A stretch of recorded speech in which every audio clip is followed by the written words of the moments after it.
Cassper Nyovest is on his way to becoming Africa's first rap billionaire. With a net worth estimated to be around 150 million rands, the man is considered to be one of the richest rappers in Africa. Well, one thing that you've managed to do really successfully is being the business. You are the business. And instead of waiting and sitting there, record labels to recognize what it is that you want to do, what your vision is, you started your own company, Family Tree. And I think that's what has been a huge differentiator. Would you say that that was the best thing that you did? Definitely. I was never going to be able to do half of the things I did. However, no one ever reaches that level of success without leaving a trail of very unhappy individuals. Cassper is selfish, bro. That guy is selfish, bro. Bro, can I ask you one thing? What has Cassper done to genuinely help someone? Every time Cassper helps you, he's benefiting. So today we're looking at every person who found themselves on the losing side of a fight with Mufasa. These are the many victims of Cassper Nyovest. Now, out of everyone who has ever stood against Cassper Nyovest, no one fell faster than the rapper Pretty Ugly, as the man literally got knocked out in less than 2 minutes in what was supposed to be a celebrity boxing match. Now, with celebrity boxing match being exactly what it sounds like, famous people stepping into a real boxing ring to settle their differences. However, when it came to Cassper Nyovest versus Pretty Ugly, there were no differences to settle at all. Instead, the exhibition boxing fight between the two came about when Cassper reached out to Pretty. He reaches out to me one night and he's like he's trying to make this fight with knock music happen, but it's just not happening. Pretty Ugly added that Cassper found himself in a bit of a predicament because he had already secured a venue and a date for a rematch he was supposed to have with knock music. However, with knock music seemingly having had lost interest in beating Cassper for the second time, Cassper would quickly replace knock music with Pretty Ugly as his opponent. Eventually, he reaches out to me and he's like, "Yo, I'm gonna say some stuff on Twitter. I need you to respond. Let's just see what people are saying." So what basically started as a favor for a friend quickly turned into one of Pretty Ugly's embarrassing moments. Well, after being knocked down on 3 occasions within the first 2 minutes of the fight, the ref had no choice but to quickly call off the fight and spare Pretty Ugly further embarrassment. Following the fight, Pretty Ugly basically became a joke on the internet. Pretty Ugly, your boxing skills are as bad as your music, my nigga. Your boxing skills are as bad as your music. That fight was absolutely pathetic. You couldn't even make it past the first round.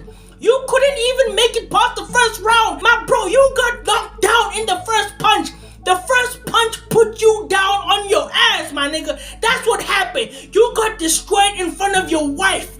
You took the L in front of your wife and you didn't even make it past the first round. With social media users not holding back on trashing his weak performance, the weight difference between Cassper and Pretty Ugly was too much. Too easy for Cassper. I like Pretty Ugly, man. That's a good dude. He doesn't bother anyone. Now, ayeye, why did he accept this fight? I am truly sorry that you lost. If you ever need a friend to talk to soul, just know that I am here. Now, while Pretty Ugly willingly stepped into a boxing ring to fight a man who was clearly physically bigger than him, however, on the other hand, when Teho went into business with Cassper, the man didn't know that he would also eventually have to fight one of the biggest names in the South African music industry. Teho was one of the artists Cassper Nyovest initially signed into his record label, Family Tree, when it started operating in 2014. While allegedly signed to the label, Teho became one of its leading stars when he released his smash hit, which was my personal favorite by the way, Hennessy. However, the man later revealed that he wasn't receiving any funds for the music he released under Family Tree. If I told you I haven't seen a single cent from Hennessy, Garden, The Vibe, Tell 'em Say, So High, Damn, Wind, etc., what would you say? Mind you, I own the masters on all these songs. According to Teho, the man didn't just run to court the moment he felt like he was getting robbed. Teho allegedly tried calling Cassper Nyovest, emailing him, even texting him to get his royalties and catalog sorted. However, Cassper seemingly just ignored him. This issue took me many months. Okay. Many months, because I'm such a nice guy. Right? It took me many months because I'm such a nice guy, because I humbled myself. Like, okay, cool, this nigga might be going through whatever he's going through. I know he's having a baby, whatever, you know. Yeah. Cool, let me chill out. But okay, cool, there comes a point now where you're ignoring emails, And it's just not me in the email now. It's me and my lawyer and that company and that guy. So we're all seeing this behavior. You're proving for yourself. Hectic. You understand? So that's why I'm like, it's like, yo, and I text you, nothing. I DM you, nothing. I'm trying, bro. I text your manager gets on the phone with me, he tries to sort the shit out. He's trying. But then he gets frustrated and tells me that I'm being disrespectful. And then he says, I don't have to deal with this shit. Actually, this is not my problem. I don't have to deal with this shit, which he's right. Yeah. So, when Tseho finally left Family Tree in 2018, the underappreciated star finally decided to take the legal route in order to get what he deserved. Been fighting a very silent legal battle, and when I win this case on Monday, the humble shit stops. While expressing how draining the process of him getting back his royalties had been, Tseho mentioned that Africori, which is basically a digital music distribution company, wasn't the reason he wasn't funded for his music, which he made as an independent artist. Instead, it was revealed that Family Tree deliberately pocketed all his money. Africori was never the problem. They had no idea the label was not sub-accounting their artist, instead just pocketing everything that was distributed by Africori as their own. I never signed anything. That's all my shit. Produced by me, recorded by me, at my studio, Tseho explained. And after a long legal battle on the 8th of December 2020, Tseho would finally take to Twitter to reveal that he won his case against Family Tree and will soon have his funds transferred to him. Pretty sure I just won this shit. With Tseho also revealing on an interview that there was no bad blood between him and Cassper. Tseho is one of the few people that survived Cassper. Because you're saying you're also kind of cool with Cass right now. You guys greet each other and all of that. I mean, shit, I don't know if he greets me. Oh. But I'm a different type of nigga. What? Okay, I'm a different type of nigga. Is what I'm saying, bro. Okay. Every time I see Cass, I give him love, bro. Every time I see his team, I give them love. Because for me, it's all love. I don't know if Cass walks into a room and sees me and say, yo, let me go give Tseho some love. Do you think he talks about you? I don't know, and I don't give a fuck. You know what I mean? I don't give a fuck. But he knows I'm a real nigga. He knows I have nothing against him personally. You know? Yeah. It's that simple. On April of 2014, Cassper Nyovest claimed that his song Dog Shibilaser was the biggest song in South African hip-hop at the time. However, aka who had his own smash hit during the same time as Cassper, dot differently. #1 on iTunes, not Zippy Share, know the difference. The Super Mega insinuated that he had the biggest song. Congratulate by aka was #1 on South African iTunes charts at the time, so I guess he does have a point, because to aka iTunes numbers were the only numbers that were supposed to matter, and not Cassper Nyovest 100,000 free downloads on a popular yet shady site named Data File Host. Although aka later deleted his tweet in a few hours time, however, the damage was already done, because from that day onwards, the two rappers were in a tug of war ever since. And when asked what really started the beef, aka would blame the whole thing all on his ego, saying,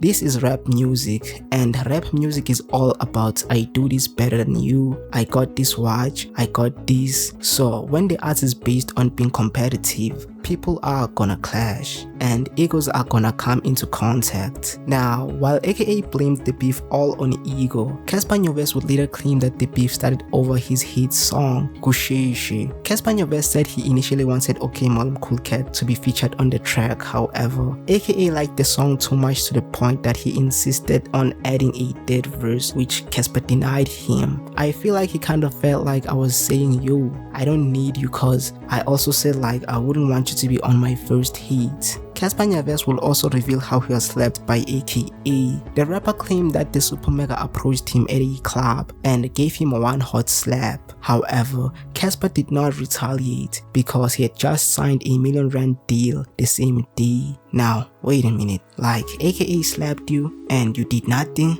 Oh hell nah. Like what did Kendrick say again on that Meet the Gram song? Never let a man piss on your legs, son. Either you die right there or pop that man in the head, son. Now that I think about it, like aka was kind of popped Well, regardless of how the beef started, one thing that's for certain is the fact that it became one of the biggest rap beefs in the history of South African hip-hop, lasting over a whole decade while giving hip-hop fans some of the most iconic moments and diss tracks in the process. However, at the end of the day, I feel like Cassper Nyovest is the one who benefited a lot from the feud. Now, if you take a look at the fact that when the beef started, Cassper Nyovest was still new to an industry that AKA had been dominating for years before him. Even in upcoming, Cassper would claim that he was inspired by the Super Mega. Ha ha ha, AKA's imagination is wild. Not too many artists with such a gift. That's why I'm such a fan. While AKA was dropping these tracks and slapping Cassper behind closed doors, the whole thing was indirectly helping catapult Cassper Nyovest into the mainstream, as the man was beefing with one of the biggest artists in the country at that time. And with Cassper Nyovest playing the humble role, which a lot of South Africans favored, making him gain more fans in the process. On the other hand, AKA was constantly being criticized for his arrogance. Did you fill up the dome because you have beef with the biggest rapper in the country?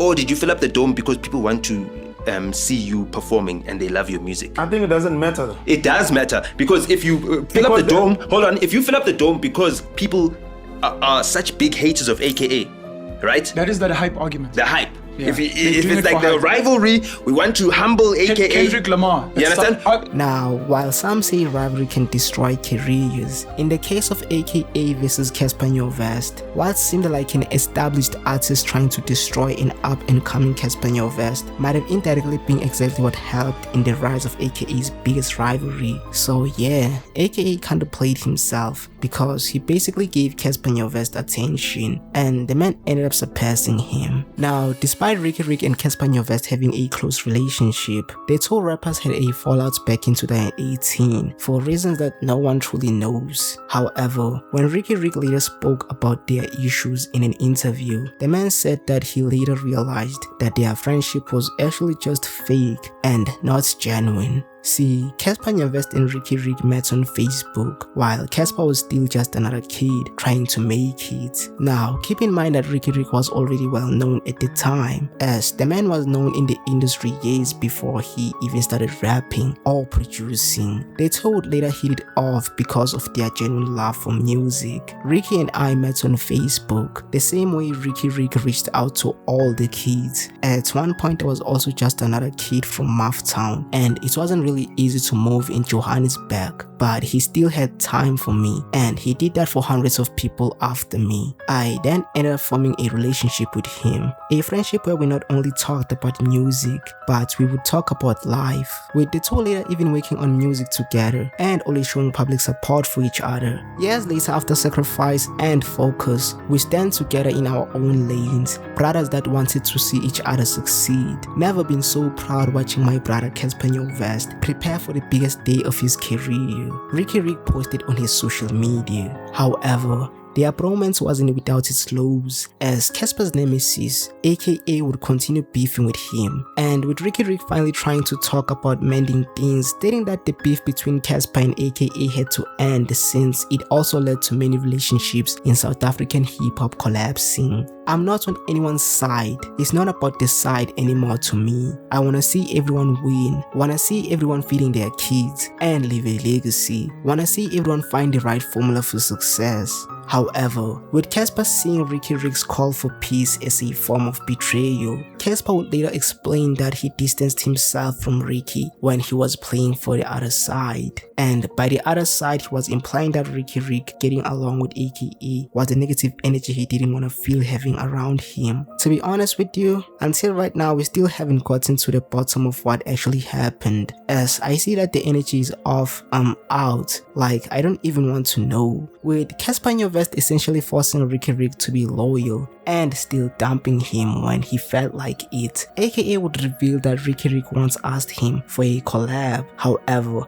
it probably never happened because Riky had to be loyal to the man he later discovered was a fake friend. What's the nicest thing Riky has ever done for you, where in that moment you realize, no man, this guy's a brother? Ricky's hectic. It's like he goes extreme both sides. Like if he's gonna go and do a bad thing, he's gonna go do the worst thing, you know. But if he's gonna do a good thing, he's gonna go and do the best thing he could ever do. So Ricky heard about me having beef with this other rapper, and this guy was tweeting shit about me. Yeah. And then Ricky beats him at a listening session. And he's like, yo, man, why are you talking shit about Cass, man? Before that guy responded, Ricky, I said, wow! So when I heard the story, I was like, fuck, I can't even slap niggas for myself. At least you did it because of the $1 million rent back. And that could have been the reason. I remember him saying something like that. It's like, I know that you can go and do this thing, but I can. And he slapped this guy. And the story never came out. It just stayed between us. And a rapper can also attest to Cassper's fakeness is the rapper MT. After MT and Nasty C's careers took off in 2015, there was a lot of talk of a beef between MT and Cassper Nyovest. The roll-up hitmaker had said a few things about Cassper on Twitter after a fan had sort of instigated some sort of beef. However, with fans later realizing that the two had no beef at all, MT would even tweet, "Had a dope convo the other day with Cassper Nyovest for the first time ever. Greatness loading." However, with that greatness never coming into fruition, instead the next time fans heard from the two artists was when Cassper Nyovest apologized to MT. See, MT accidentally broadcasted his 4-5 during an Instagram live stream, and the video quickly went viral as always, with MT becoming a joke on the internet and Cassper Nyovest joining in to make fun of the big hustler. LMAO, this shit funny as Somebody please ask MT if he's coming to Mabida. We need him to come entertain us. I'll pay the full fee. So yeah, Cassper was publicly mocking MT's embarrassment, belittling him, and made jokes in the expense of the big hustler. However, what made things worse was the fact that MT was being made fun of by a man he truly respected. Tell Cassper that I love him, tell him that I look up to him, tell him that the album that inspired me to go out and really get this shit was his first album, Tulu Fellow. I love him, I fuck with him, I never had a problem with him. A few moments later. It wasn't about what was said, it was who said it and why he said it then. I didn't give a damn about what people were saying about me, but when Cassper jumped on the bandwagon to bring out the issue again, when it was just about Dade was not cool, it hurt that it came from him, of all people.